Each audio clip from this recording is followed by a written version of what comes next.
The first of 5 technologies that I wanted to talk about is something called Phet Simulations, and these are simulations that I use in my science class to help me explain better and give the students a visual of the concepts that we're studying, but also to let the students kind of explore the content for the class. These particular simulations demonstrate a whole variety of different science and math concepts.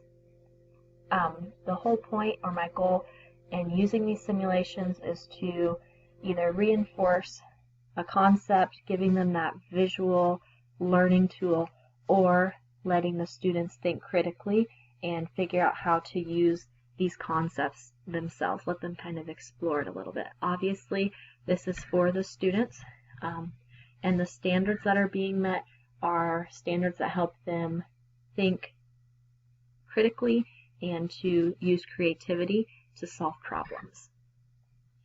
So I'm just going to show you real quick how to use the Phet Simulations, kind of give you a real brief rundown of it.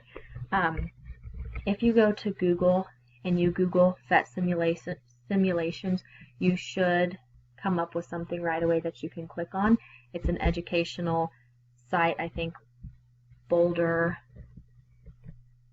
University of Colorado Boulder is the one that it's through. So you'll be able to click on that. It's the very first thing, and then you'll be provided with a whole bunch of different parts of science that you can look at. And so the one that I'm going to show you, I'm the most familiar with because it is something that I do in class, and that's building circuits. And I've had the best luck just running it. So after you run it, download it, all that good stuff, it'll come up in Java. And I've used this 2 different ways. I've used it on the board, and I've kind of shown the kids how these circuits work, or I've also had the students do the work themselves and let them explore what the concept is. Okay, so this particular one where we're making circuits, the students have all of the supplies they need here in order to make circuits, and so I encourage them to kind of mess around with it a little bit, figure out, I know these are the pieces I need, how do they fit together, and their first goal is to make a circuit that works, to light the light bulb up. And so they, with what we learn in class, they're pretty quick to know that it needs to be something like this. But other cool things that you can do with this would be to add switches, which is important for the students to learn how that works, but it also offers different conductors and insulators.